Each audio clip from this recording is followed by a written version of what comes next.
Private jobs का सीधा सा फंडा है, बढ़िया पोजीशन और खूब सारा पैसा मिले तो तुरंत जॉब कर लो।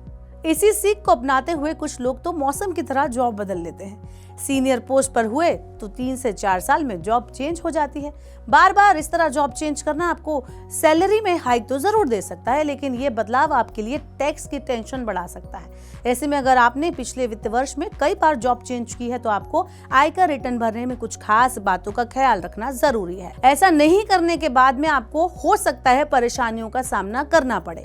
आइए जानते हैं कि किन बातों का ख्याल जॉब चेंज करने वालों को जरूर रखना चाहिए। सबसे पहला काम, आपको अपनी पुरानी कंपनी से फॉर्म 16 लेना होगा, लेकिन ज्यादातर लोग ऐसा करते नहीं हैं। आमतौर पर यह देखने को मिलता है कि नौकरी बदलने की जल्दबाजी में ज्यादातर कर्मचारी पहली कंपनी से फॉर्म 16 लेना भूल जाते हैं। जब आयकर रिटर्न भरने की बारी आती है तो फॉर्म 16 की याद आती है। फॉर्म 16 नहीं होने की सिचुएशन में टैक्स की सही गणना करना मुश्किल होता है। अगर आपने भी जॉब बदली है और फॉर्म 16 लेना भूल गए हैं और इनकम टैक्स फाइल करने में आपको दिक्कत आ रही है, हालांकि इस समस्या का भी हल है। आप टैक्स की गणना आसानी से कर सकते हैं। इसके लिए आपको इनकम टैक्स विभाग की वेबसाइट पर जाकर फॉर्म 26AS डाउनलोड करना होगा।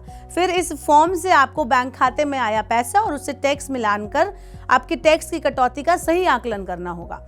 दूसरा काम क्या कर सकते हैं, अपने निवेश का रिकॉर्ड रख सकते हैं आप। कंपनी आपकी सैलरी और TDS की गणना आपके द्वारा साल की शुरुआत में की गई निवेश की घोषणा के आधार पर करती है। अगर आप अपने नए नियोक्ता के पास मिली सैलरी की जानकारी नहीं देते हैं, आपका नया नियोक्ता टैक्स की गणना बचे हुए महीने पर करता है। हालांकि बहुत सारे मामलों में काफी नहीं होता है। यह भी संभावना हो सकती है कि आपने इनकम टैक्स की धारा 80C के तहत ज्यादा निवेश किया है और अपने नियोक्ता को कम बता रहे हैं। इससे बचने के लिए इनकम टैक्स फाइल करने से पहले अपने निवेश के कागजात यानी डॉक्यूमेंट्स का पूरा ब्यौरा तैयार कर लें।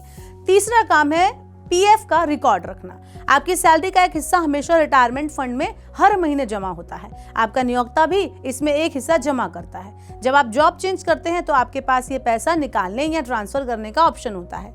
आप ये जान लें कि लगातार 5 साल तक सर्विस किए बिना पैसा निकालना टैक्सेबल इनकम होता है। भविष्य निधि में जमा पैसा 5 साल के बाद टैक्स फ्री होता है। भविष्य निधि में जमा पैसे को ट्रांसफर करने के लिए फॉर्म 10C और फॉर्म 19 भरें। तो इस तरह से नौकरी छोड़ने के बाद आप ये 3 काम कर लेते हैं तो आपको टैक्स फाइलिंग में कोई भी प्रॉब्लम नहीं आएगी। साथ ही आपको इनकम टैक्स विभाग से नोटिस मिलने की संभावना भी कम हो जाएगी। तो देर किस बात की, अगर आपको भी ऐसी कुछ प्रॉब्लम आ रही है तो मनी9 के और वीडियोस देखें। और पर्सनल फाइनेंस से जुड़ा कोई भी सवाल आप किसी से एक्सपर्ट से पूछना चाहते हैं तो हमारे मनी9 के ऐप पर टॉक टू सेक्शन ऑप्शन में जाएं और यहाँ पर पर्सनल फाइनेंस से जुड़ा कोई भी सवाल पूछें, कहीं भी कभी भी। देखते रहिए मनी9।